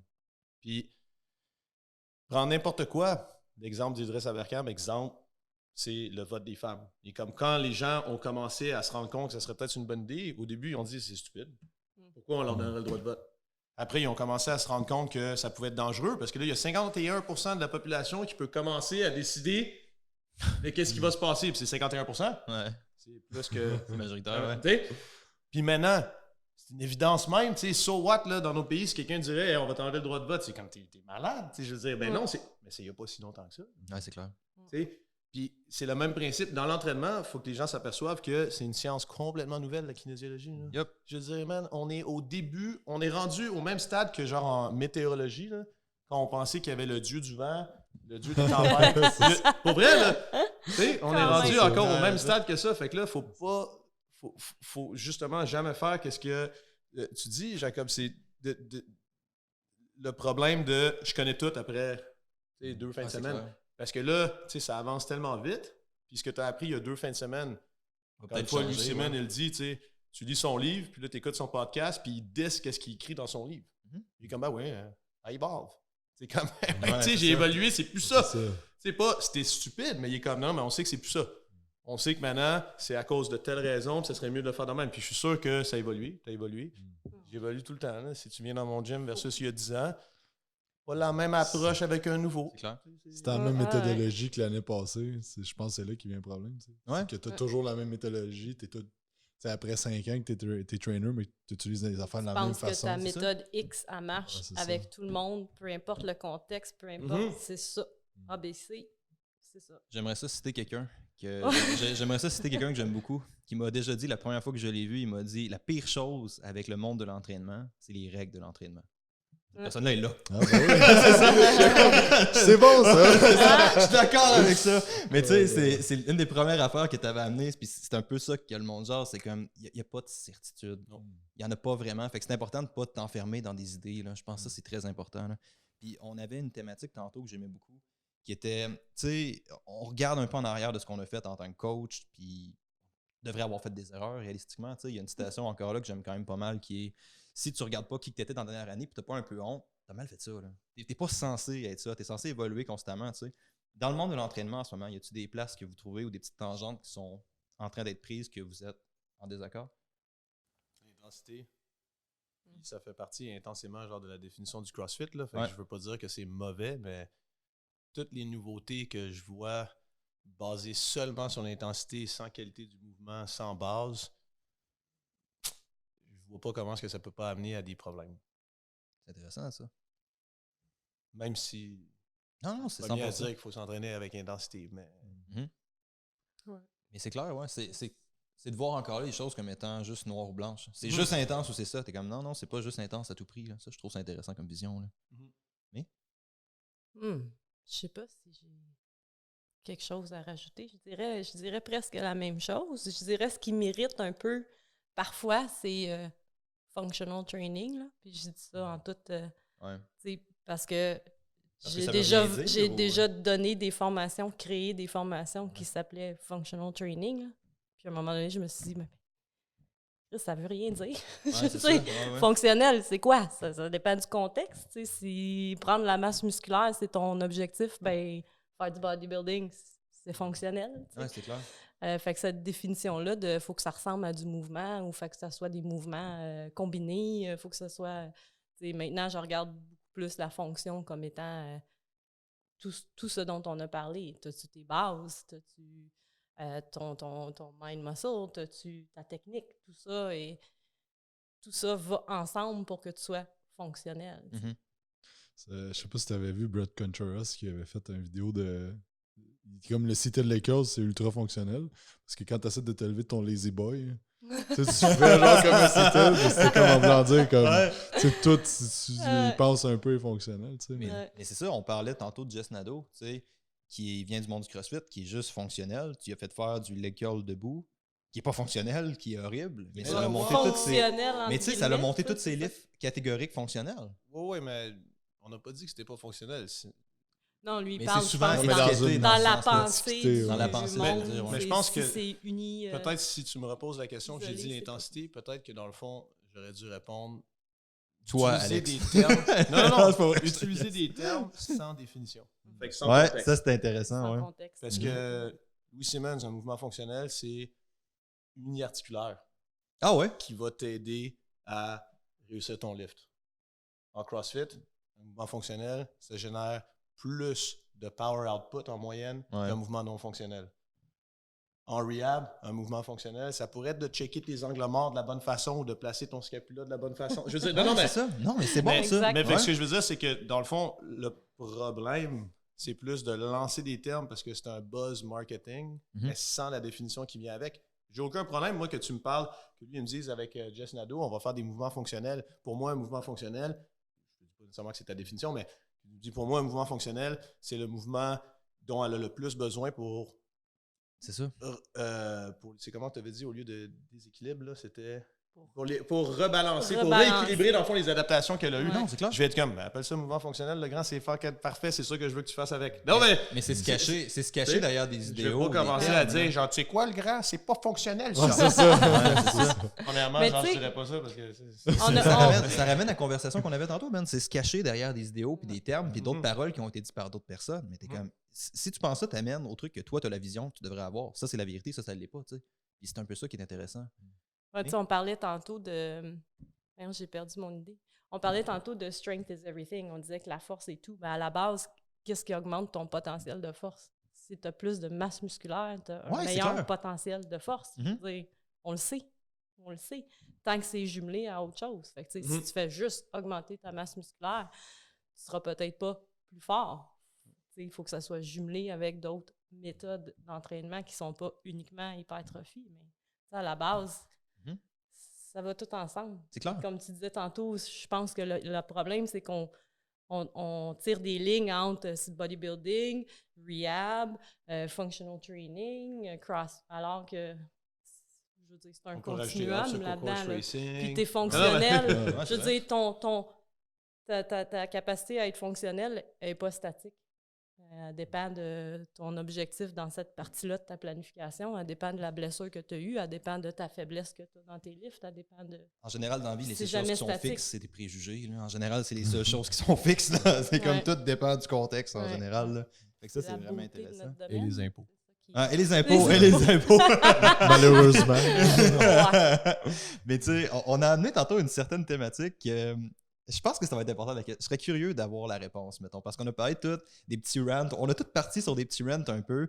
Tu sais, je sais que Jake a une histoire d'amour avec le riz et ces affaires-là, mais pour vous autres, ça serait quoi? ça serait quoi? Non, c'est pas vrai. Est-ce que je suis intolérant au riz? Ouais. C'est pour ça, ouais. Ben ouais, c'est pour ça. Je Jake, peux comme pas manger de riz. Ouais. C'est plate. T'en as mangé Ah, au ouais. gros vocaliste puis t'avais pas l'air de bien filer. Ouais, mais je fais de l'eczéma. c'est ça. Mais bref. Mais tu sais, ça ramène un peu à ta question, tu sais, juste riz ou avant. l'eczéma? Non, mais tu sais, l'erreur en entraînement, c'est de catégoriser puis de dire que tout va marcher pour un certain type de personne. Tu sais, Ouais. c'est un peu de la bouffe, c'est la même chose. tu sais. C'est clair. C'est encore. Je suis pas pour vous autres, mais c'est pire. Là, tu sais, Ouais. keto, pas keto, ça marche pas. Tu sais. Et c'est de voir qu'est-ce qui marche pour la personne. Puis, c'est un peu tu sais, le concept de Christian avec son neurotyping. Ouais. C'est cool C'est parce ça que l'idée, ouais. ça catégorise un peu le monde de dire OK, ben tu sais, tel type de personnalité, peut-être que ça va mieux marcher. Ouais, c'est clair. Essaye, là, mais tu sais, on voit qu'il y a une tangente Puis à. même à ça, c'est pas statique. Exact. Il dit dans son neurotyping, ben, si tu vis une période de beaucoup de stress, ça se peut que tu bouges dans ton C'est ça. type, dans ton neurotype. Tu sais. Exact. Il n'y a rien. Je veux dire, l'être humain, c'est ça. Puis c'est On est volatile. On change beaucoup. On est constamment. Tu sais, c'est la beauté clair. de nos professions. C'est comme Jake a amené, c'est la dernière chose que tu as fini, c'est le devoir d'expérimenter sur toi parce que tes vérités à toi et les vérités des autres sont pas nécessairement les autres. Tu sais. Ça ramène à peut-être, man, peut-être que tu es dans le 5% qui tolère cette eau, tout est beau, il n'y a pas de problème. Peut-être que tu l'es, vis heureux. Mais ça se peut que tu sois pas. Comment tu le sais? Pas Tu chier l'essayes. le monde avec ça. C'est ça. Mais tu sais, comment tu le sais? Tu l'essayes. Ça se peut que tu tripes CrossFit. Tu devrais tripper CrossFit. Mais tu sais, ça se peut que tu aimes le CrossFit. Comment tu le sais? Tu l'as essayé. Fait que tu sais, si tu es juste occupé à te mettre des lunettes puis à faire OK, ça c'est bon, ça c'est pas bon, tu viens de manquer le bateau au grand complet, je pense. Là. Ça, je pense que c'est vraiment intéressant. Là. On continue-tu sur les rants un peu? On peut? C'est quoi ton rant avec le monde de l'entraînement ou les trucs qui t'irritent? Mais c'était-tu ça la réponse? Ah, ben là, je pense que je l'ai dit. C'était- Je pense que j'ai dit Le ça functional quand. training. Ouais, c'est ça. Fait que c'est un peu ça. C'est J'ai vrai, parlé ouais. des cues tantôt. Sinon, je pense que c'est pas. Ça fait pas mal le tour. Nat? Des irritants potentiels avec le monde de l'entraînement? Honnêtement, je suis pas mal positif. Là. À part ce dont on a parlé, là, je te dirais peut-être plus. On pourrait peut-être regarder c'est quoi qui relie tous les mondes d'entraînement ou qu'est-ce qui va bien dans l'entraînement en ce moment. Parce C'est vrai, que- ouais, non? T'es c'est- négatif, Alex. Non, à moins que chacun Voilà. peut parler d'une autre affaire qu'il n'aime pas. Non, c'est bien J'aime correct. tout. Non, mais c'est vrai que c'est J'aime intéressant. les j'aime- planchers. Tes j'aime planchers tout. sont Les vraiment planchers beaux. sont beaux. J'aime pas le bench press. J'allais dire j'aime tout sauf le riz, mais c'est juste. Ouais, encore- j'aime le riz, j'adore le riz, mais C'est genre la 8 seule ans vie de. fonctionnelle. Ouais, j'aime plus ça maintenant que les premières bench? fois qu'on s'est parlé. Ouais. Ouais, c'est vrai, tu m'avais dit que t'aimais J'aime pas ça, ça. ben. Ouais, je me rappelle de ça. Mais comme, justement, peut-être, ça peut être pas pire. Le bench? Non, mais pourquoi on n'aime pas les choses tu sais, dans l'entraînement? Pourquoi Ouais. il y a des affaires, tu dis, moi, j'aime pas tu sais, aussi général que ça le CrossFit, ou genre, tu sais, moi, j'aime pas le bench, ou j'aime pas tu sais, quelque chose de vraiment spécifique. Je me Ouais. posais ça comme question, genre, la semaine passée. C'est-tu parce que j'ai essayé de faire du bench, j'étais pas bon, je me suis fait battre, fait que j'aime pas ça? Je pense que pour C'est les gens, tu- pour monsieur, madame, tout le monde qui s'entraîne, ouais, c'est souvent ça. C'est souvent ça? Ils n'aiment pas ce en quoi ils performent pas parce que Ouais. maintenant, ils ont ce qui les drive, c'est de performer. Tu sais, S'ils j'aime pas la performent course. pas, ils n'aiment pas ça. Pourquoi? T'aimes pas ça pour vrai? Ah. ou- Non, non, c'est non, ça. mais- Tu sais. Non, ça me dérange pas. En fait, j'essaie de me questionner maintenant sur pourquoi je dis j'aime pas ça. Si j'ai pas de réponse, ben je le fais. Non, mais Mais c'est ça. Mais tu sais, c'est cette remise en question-là qui est difficile à faire tout le temps. Puis c'est important de te voir sur quel angle tu vois les choses. Tu sais. Je pense que c'est Il n'y a important. pas de- grand-chose que j'aime pas, moi, en entraînement. J'aime bien toucher à Le tout. bike. Moi, J'aime elle, pas elle, la bike. assault bike, Ouais, mais c'est ça. j'embarque dessus pareil, puis je finis par aimer ça. I love to hate it. Ok. Il y avait un gars en psychologie qui disait que tes passions, que les passions n'existent pas réellement, que c'est des affaires que tu as des aptitudes génétiques à être bon à et que tu vas aimer. Tu sais. Fait que dans le fond, tu trouves ta passion, mais essaie des affaires puis vois qu'est-ce que t'aimes. Puis ce Ouais, que c'est t'aimes, ça. tu vas devenir. Tu sais, ce que t'es bon, tu vas aimer ça. Puis, tu sais, fait que c'est un peu ça. Fait que je pense que qu'est-ce que t'aimes pas, ben c'est justement qu'est-ce que souvent t'es pas bon ou que t'as jamais expérimenté. Tu sais. Ouais. si on revient à ce que Mé disait que j'aimais bien, dans le fond, les affaires que t'aimes pas, tu devrais les écrire, puis ça devrait être tes prochains défis, parce que c'est comme ça que tu vas devenir meilleur. C'est clair.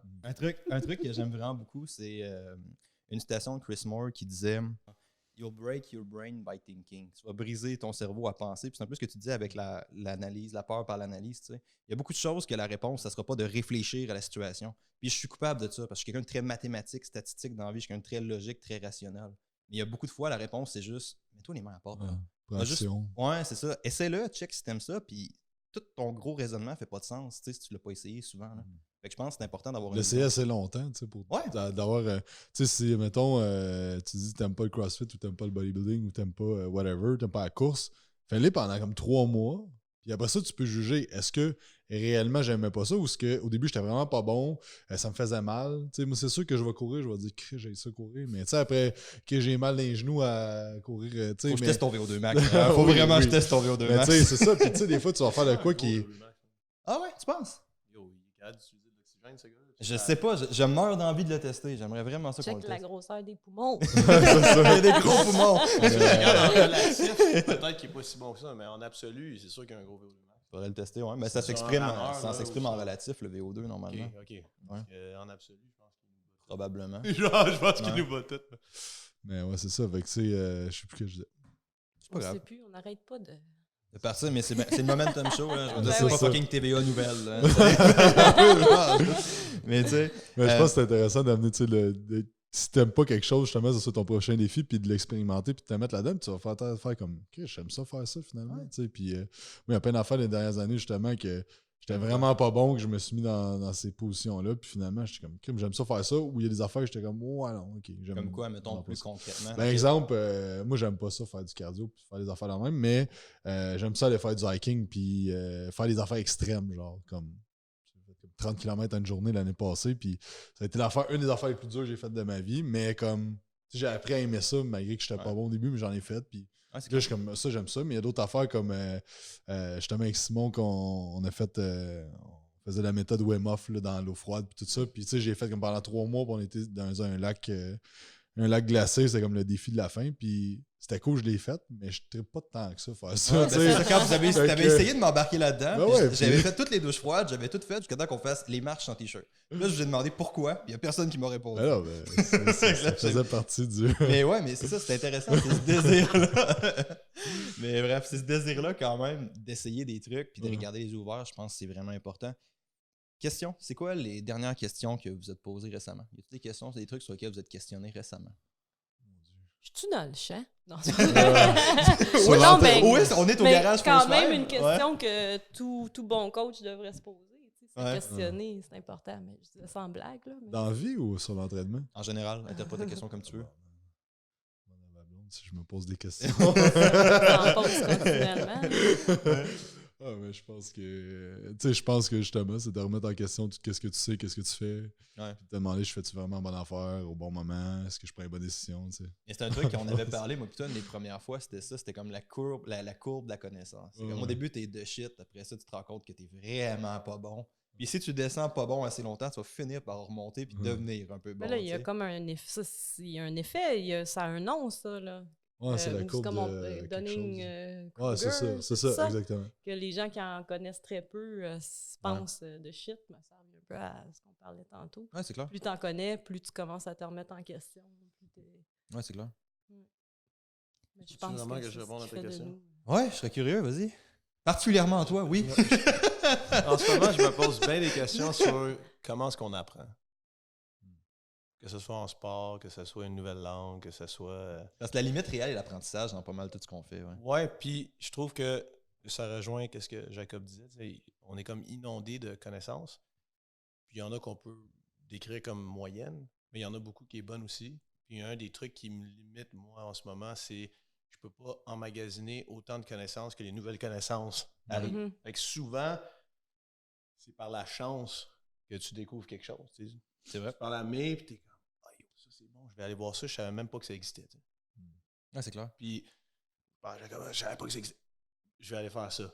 Fait que sur comment est-ce qu'on apprend, puis comment est-ce que il y a la croyance que plus tu vieillis, moins tu apprends vite, puis tout ça. Puis est-ce que c'est vraiment vrai? Puis, fait que je lis pas mal d'affaires sur des gars, Idriss Aberkam et compagnie, qui étudient genre comment est-ce que ton cerveau il fonctionne. Mais comment tu apprends, tu sais. Et particulièrement en tant que coach, je pense que c'est une notion qu'on voit pas souvent, comme la psychologie. Puis au bout de la ligne, on est des facilitateurs d'action. Puis ça passe souvent par l'éducation ou l'apprentissage, tu sais.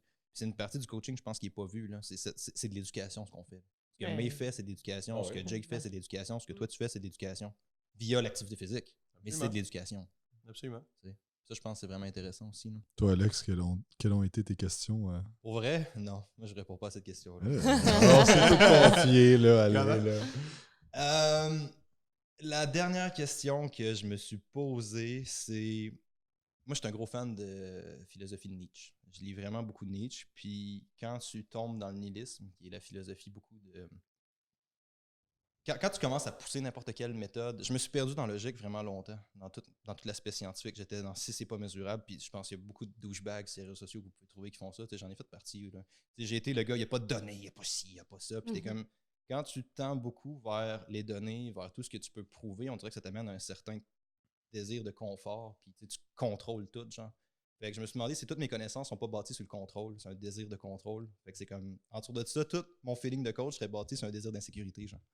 Fait que là, c'était ça que j'étais en train de me demander dans le char en montant. C'est la dernière question que je me suis posée. C'est quoi les valeurs qui ont drivé mon désir d'être un coach? Qu'est-ce qui a fait que j'ai voulu être un coach? Parce que quand j'ai commencé, j'étais dans le bodybuilding, mais j'aime pas ça, cette méthode d'entraînement-là. Ce que j'aime, c'est me sentir fort. J'aime ça faire des lifts, j'aime ça lever une barre en haut de ta tête. En haut de ma tête, j'aime ça lever des grosses charges. Fait que, ce que j'aime avec l'entraînement, c'est le feeling de puissance que ça donne, genre le feeling que ça donne. Puis là, c'est comment est-ce que comme coach, sur quoi je base mes valeurs, sur quoi j'amène, c'est quoi mon message, c'est quoi ma contribution à cet environnement-là qui m'a vraiment beaucoup donné. T'as-tu trouvé une réponse? Non, j'ai vu PJ, puis j'ai écrit. PJ était dans la rue, puis j'ai écrit « Tasse-toi du chemin ». C'est ça qui est arrivé tantôt. PJ qui est derrière la caméra. Ça l'a comme interrompu ton processus de réflexion. Ouais, c'est ça. Mais non, c'est bon, c'est bon, parce que je pense que si tu comprends pourquoi tu fais certaines choses, ça va te driver pas mal plus fort que... Mais c'est des discussions que j'ai eues avec toi, ça, au début. C'est comme toi, tu dis, tu sais, moi, je suis ma clientèle cible, moi, je veux savoir comment devenir huge. Moi, je me sentais, OK, Alex, toi, tu fais quoi pour ça? Pourquoi tu fais un podcast? Pourquoi tu fais ça? Tu sais, oui, tu as un désir d'apprendre, mais je pense pas que c'est ça la valeur. Genre. Parce que mon podcast est basé sur être friendly, être amical, être tout ça. Fait que c'est des conversations off-mic, off-topic, enregistrées, genre. Fait que ça ramène à qu'est-ce qui me drive, qu'est-ce que je fais, puis fuck, ça fait 2 ans qu'on fait des podcasts. Fait que tu sais, je pense que ça, c'est peut-être une valeur qui est intéressante, c'est que la personne comprenne sur quoi qu'elle a bâti ses actions, genre. Puis ça ramène à ce que Matt disait, peut-être plus au niveau de l'éducation, là. Je pense que c'est important pour nos clients aussi, qui savent pourquoi ils font... C'est clair, tu tombes dans le pourquoi et ces affaires-là. Je m'attendais pas à prendre cette tangente-là. Mais bref. Ça peut être intéressant. Ça serait quoi vos conseils à quelqu'un qui commence? Tu peux juste dire un conseil à quelqu'un qui commence. À s'entraîner ou à être coach? J'avais à s'entraîner en tête, mais on va faire les deux, je pense. À s'entraîner. Donc, tout le monde s'entraîner, tout le monde coach après. Moi, je pense à s'entraîner, c'est de t'entourer de monde qui vont t'aider, tu sais, pour que ça aille plus vite. Prends un coach investi, puis... Tu sais, l'affaire, c'est que tout le monde, ce qu'ils font, c'est qu'ils commencent à s'entraîner tout seuls. Ils sont tout croches, ils se pètent, ils apprennent les mauvais patrons moteurs, puis après ça, ils vont avoir un coach, que le coach est comme bon. Les premiers 3 mois, on va t'apprendre comment bouger. Fait que là, tu défais tout ce que la personne a appris, tu refais tout. Fait que c'est vraiment comme entoure-toi de monde qui sont capables de t'aider. Ouais, c'est clair. Mais? Même chose, il a sorti le mot investi. Investis dans ton entraînement, dans ta santé. Prends les étapes, arrange-toi pour prendre les bonnes étapes. Vois ça comme un investissement. Vois pas juste ça comme « bah, je vais m'entraîner ». Vois ça plus important, c'est que ça nécessite d'être bien entouré, ça nécessite un engagement, ça nécessite d'être bien structuré, ça nécessite que tu fasses attention parce que c'est un investissement dans ta santé. C'est la même chose que quand tu te dis « ben je peux pas manger du McDo à tous les jours, faut que je mange des trucs plus santé », ben c'est la même chose. Faut que je bouge de façon à rester en santé. Faut que je m'investisse correctement dans la chose. Fait que, investis-toi. C'est la vision que la personne a de la chose, c'est pas juste... Attache-y une importance. Ouais, c'est ça. C'est pas voir ça comme étant juste la chose que je dois faire. Si je peux rajouter à ça, tu sais, d'établir... Pas vraiment, non. Non, mais d'établir ce qui est réaliste, tu sais, d'établir, tu sais, de dire, OK, ben, parce que tu sais, moi, je me souviens, là, je voyais Ronnie Coleman sur le mur du gym, une photo, là, puis là, j'étais là, hey, dans 2 ans, là. Tu sais, mais ça me drivait, mais je veux dire, mes attentes étaient complètement irréalistes, puis je pense qu'il y a beaucoup de monde personnellement dans mon bureau. Ah, cette année, je vais ça prendre un 12, 15, 20 livres de masse maigre. Voilà, tu travailles en salle, tu sais. Fait que, tu sais, c'est quoi ça l'engendre d'avoir tes. Tu sais, si je vais te voir, je dis, moi, là, CrossFit Game dans 2 ans. Tu vas dire, OK, tu sais, on va établir qu'est-ce qui est réellement possible. Tu sais, fait que je pense que c'est les la gens grosse se valeur demandent d'un coach. Ça ramène un peu à comprendre le contexte puisque la personne la demande. Puis c'est dur de voir ton contexte pour toi. Là. Tu sais, moi aussi, il y a un temps, je me dis, je m'en vais original. Là. Parce que je savais juste pas. Puis là, c'est dans la curve de connaissances un peu que. Mais comment tu avais appelé ça tantôt? Ben, je pense que c'était Dunning-Kruger effect. Ouais. Il faudrait le. Je Mais tu sais, sais que c'est Kruger. C'est dans cette connaissance-là un peu. Fait que c'est très hot ce que Jake dit, je pense, là-dessus. Mais tu sais, en Ouais. parlant de. Je juste 2 secondes. Il n'y a pas de stress, on a le temps, Bess. Tu sais, être réaliste, tu sais, voir la différence en ce qui me motive et ce qui est atteignable pour moi. C'est 2 choses. C'est correct que ça soit la fille sur Instagram en bikini qui a une shape de la mort qui te motive. Mais il faut que tu saches que c'est peut-être pas ton objectif réaliste à atteindre. C'est correct que ça soit ton élément motivateur. Le matin, je check son profil Instagram, ça me motive, je vais au gym.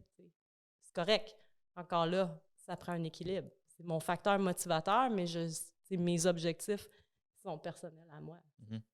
Ça s'appelle l'effet Dunning-Kruger, ouais, c'est ça. Dunning-Kruger. Effet de surconfiance. Effet de surconfiance qu'on va l'appeler à partir de maintenant. Matt?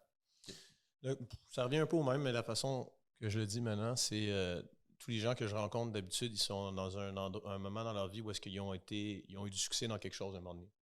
Fait que je leur dis, pense à ce que tu as fait pour avoir du succès là-dedans, puis reproduis-le dans le sport. Fait que, parce qu'il y en a qui ont besoin d'être plus solo, mais qui ont besoin de faire justement l'entraînement privé. T'as-tu pris genre un coach comme ça déjà?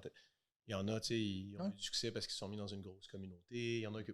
Peu importe, je leur dis, tu sais, regarde, c'est où que tu as eu du succès. Tu sais, le cheminement que tu as fait dans ta carrière. C'est dur de bien s'intérioriser puis savoir qu'est-ce que toi tu fais, je pense, mais c'est crucial. Dans mais tout ça va retourner changement. à ce que May dit, tu sais.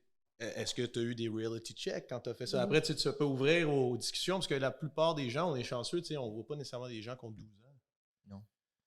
Bien qu'on aimerait pouvoir les starter là, tout ça, mais on voit souvent des gens qui ont du vécu. Fait que tu peux utiliser leur vécu au lieu de justement leur dire, hey, je suis le coach, je suis le pourvoyeur de tout. Non, mais toi, genre, qu'est-ce que tu as déjà vécu? Comment tu t'en es sorti? Comment tu as fait pour devenir incroyable en comptabilité? Comment tu as fait pour devenir vraiment bon à faire des cupcakes la fin de semaine? Genre, comment tu faisais? Tu pratiquais? C'est quoi? C'est quoi l'erreur que tu as faite? Tu as regardé sur Instagram toutes les recettes, ça marchait pas. Je veux dire, fais pas la même chose, tu sais. Va direct à qu'est-ce que tu as fait. Moi, ce que j'ajouterais à ça, ça serait peut-être ma réponse à moi. C'est ça que j'ai fait beaucoup. Je pense qu'on s'est tous pogné un certain temps. Si tu t'entraînes assez longtemps, il va pogner une étape où est-ce que tu vas détester l'entraînement, parce que tu le faisais par passion, puis tu vas tomber dans des parties où tu aimes moins ça. Je pense que c'est censé avoir des bouts plus rough en général. Là. Puis tu sais, je pense que c'est de pas déconnecter avec ce que tu... Ça y est jamais arrivé. Non, c'est ça, c'est correct. C'est pour ça que j'aime Matt. C'est pour ça que j'aime Matt en général. Mais tu sais, je pense que c'est de pas perdre la notion de plaisir là-dedans, parce qu'ultimement, tu sais, je pourrais faire le programme textbook parfait pour moi. Puis en fait, moi, Python, on a jasé de ça. Ouais, puis si je pourrais faire le programme textbook parfait pour moi, puis je l'ai fait pendant longtemps, puis j'ai eu des bons résultats, mais ça me faisait chier. Fait que tu sais, ultimement, ouais, c'est peut-être pas idéal de faire beaucoup de barbell, mais c'est ce que j'aime faire. Fait que tu sais, c'est pas perdre. Oui, c'est un science appliquée, c'est un science naturelle, mais c'est aussi science humaine, comportement humain, je pense. Moi, ça serait ça que j'essaierais d'ajouter là-dedans pour quelqu'un qui commence à s'entraîner, c'est peut-être pas trop prendre au sérieux. Ce serait peut-être juste ça. Coach? Qu'est-ce que tu dis à un coach qui commence? Je penserais que je dirais que les connaissances et la soif d'apprendre, c'est extrêmement, extrêmement important pour faire des formations, tout ça. Mais plus encore important, c'est de maîtriser ce que tu apprends. Ouais. Fait que moi, c'est un des erreurs que j'ai fait il y a une année. Je pense que j'avais fait comme 25 formations. J'étais tout le temps en fait de formation. Mais je retenais certaines affaires, mais je ne maîtrisais pas ce que j'apprenais à 100%. Fait que c'est vraiment, même si c'est, mettons, tu vas apprendre, tu lis un livre. Tu sais, mettons, Louis Simmons, Science Practical. J'ai écouté ça le matin. Mettons Louis Simmons. Parce que j'avais jamais checké comment ça qu'il avait développé Conjugate. Puis c'est avec le livre Theory and Science Application de Zetsursky. Et mais Krim, il a maîtrisé ce livre-là pour développer une méthode par rapport à ce livre-là. Puis Steph Cazot, il me disait que ce livre-là, il l'a lu peut-être 50 fois. Puis il a développé sa méthodologie avec ce livre-là. Fait que tu sais, je pense qu'il y a une mode, là, c'est comme tu lis un livre par semaine. Puis les CEO, les gars de business, ils lisent. C'est pas ça, là, c'est à quel Non, point c'est tu ça. maîtrises ce que tu apprends. Et juste un truc, là, moi, ça, j'ai commencé à faire ça fait vraiment pas longtemps, puis c'est de relire des livres. Avant, Ouais. c'était juste, je lisais un livre, check, c'est fait. Mais tu relis un livre, t'es comme, j'avais vraiment pas vu ça. Mettons, je relis Méditation de Marc Aurèle à chaque année, et à chaque année, je reste collé sur un bout différent. Fait que tu sais, c'est ça, c'est comme une citation de Glassman.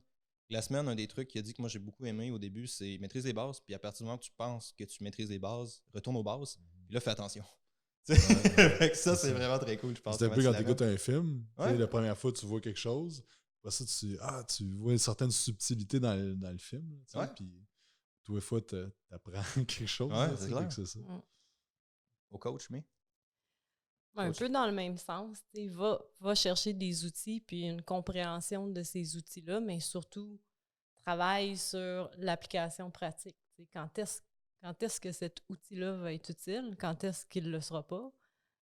Comment je peux l'utiliser de différentes façons? Fait que maîtriser tes outils, je pense, ça serait Ouais, c'est clair.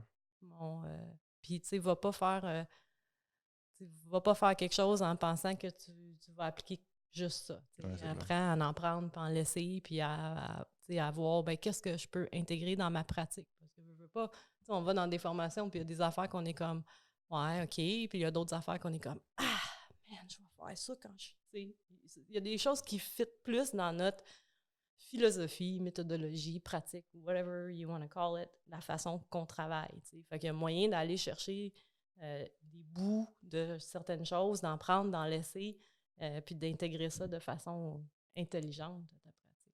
C'est clair. Puis C'est dans le même sens. Là, ouais, c'est vraiment intéressant, tu sais, je pense. Puis là, tu tombes... Ben, je sais pas si tu voulais amener cette conversation-là, mais tu sais, c'est l'idée de devenir un maître dans quelque chose ou d'être un jack of all trades un peu. Puis c'est quand même intéressant comme qu'est-ce qu'un coach devrait être. Puis j'ai pas la prétention d'avoir une réponse. J'ai vraiment... Tantôt, quand je disais que mon driving factor, c'est l'équilibre, là, Ouais. ben, je pense que jack of all trades, c'est une extrémité, puis master, c'est l'autre extrémité. C'est intéressant, si ça, t'es à ouais. quelque part dans le milieu. Bon, t'es peut-être débalancé dans ça. On a nos spécialités. Je veux dire, moi, je suis débalancée vers la rehab. Je suis plus spécialisée là-dedans, mais j'ai énormément d'expérience, de connaissances dans le sport, dans l'entraînement, dans les différents types d'entraînement. J'ai tout essayé.